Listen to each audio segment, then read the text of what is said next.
How's it going, everyone? Welcome back to my channel. My name is Salvin and I'm currently in jail right now. Yeah, so what happened was the cops saw my last video about bribing a teacher with a fucking taco. Then as soon as I uploaded that video, they just busted in through my windows and arrested me. So while I'm sitting here in jail with my cellmate Peter, pretty nice dude by the way, I thought I'd just tell you guys a story about how I was almost arrested by the police a few years ago. But before I do, I'm gonna ask you guys that if you enjoyed this video, smash that like button. It lets me know that you care. And if you do so, Peter here will make you a bracelet made out of human remains. No joke, smash that like button. So with that said, let's get into the story. So throughout high school, I would always hang out with the same group of friends. Almost every day after school, we'd all be hanging out at one of our houses, or we'd be running around town doing some random shit. And of course my mom was cool about letting me go out late every night, even on school nights, as long as my grades didn't fall or I didn't get arrested. So one night, I was just out and about with my friends. I can't remember what we were doing. I guess we were just running around town. It was a small town, there wasn't really much to do. But we make it back to Mickey's apartment, and at that time it was getting pretty late, so the rest of us had to head home. And I had a friend there who, in this video I'll call Fiona,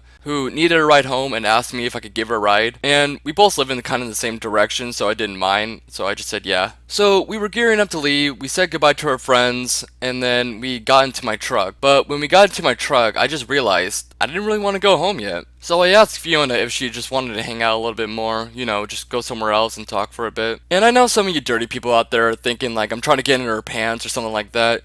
You know, get your mind out of the gutters. Both of us were in our own relationships, so we didn't really see each other that way. We both were like pretty platonic. So yeah, shut up.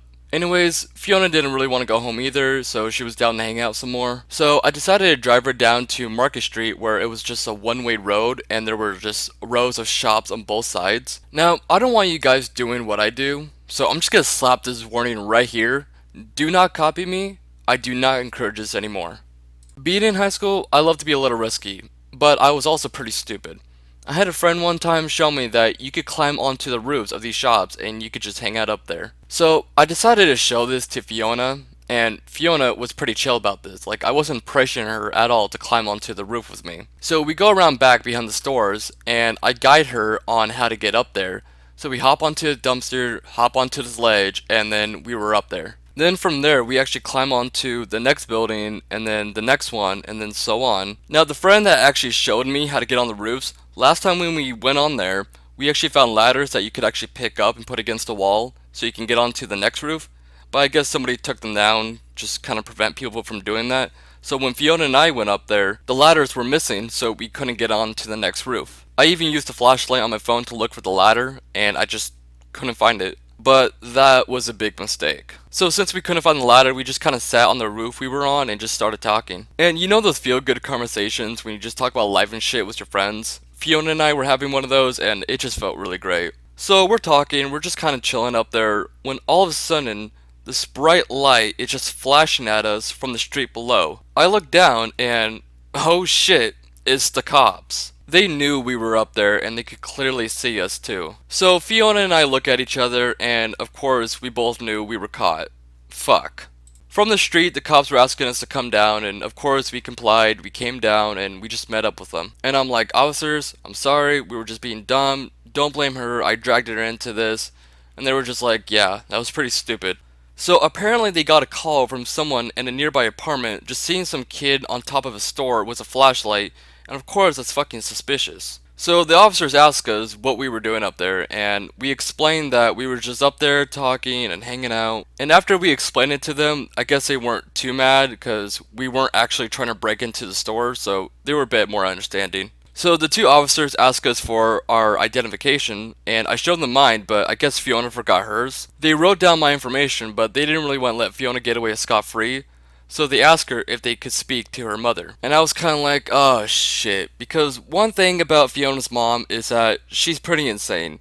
Like, I don't know if she's gotten better over the years, but at the time, her mother was always flipping out on her and always getting in her business, and the last thing I wanted was to get Fiona in trouble with her mom. I even spoke up and asked them, hey, I'm sorry, I know what we did was stupid, but would it be possible if her mother didn't find out about this? And then they say, sorry, but we need to do this. And I was like, ah, shit. So Fiona gave them her mother's number. They called and explained that they caught her daughter hanging out on the roof of a store.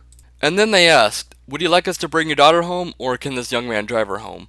and her mom says that I could drive her home, which was pretty surprising, not gonna lie. So the officers give us okay to leave and told us not to do it again, and we just both said okay. But before I go, I tell the female officer, hey, I think I remember you. And then she says back to me, yeah, I remember you too. And I guess her recognizing me actually helped us a bit.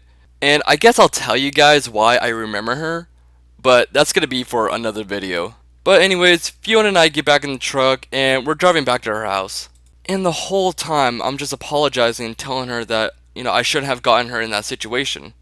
And she just says back to me, it's okay, I'm to blame as well, shit happens. But in the back of my mind, I'm just worried about what her mom is gonna say to her. So we get to her house, I drop her off, and I apologize one last time, and she says it's fine. And the next day, she tells me her mom was mad, but it's all water under the bridge. Like, she wasn't forbidden to hang out with me or anything like that. And I was relieved. So yeah, that's pretty much a story of how I was almost arrested by the police. I stuck to my promise, I never climbed those roofs again, been keeping my nose clean. But anyways, if you guys enjoyed that video, slap that like button. Like, can you do that right now, please? And don't forget to subscribe for more videos. With that said, I'll see you guys next time.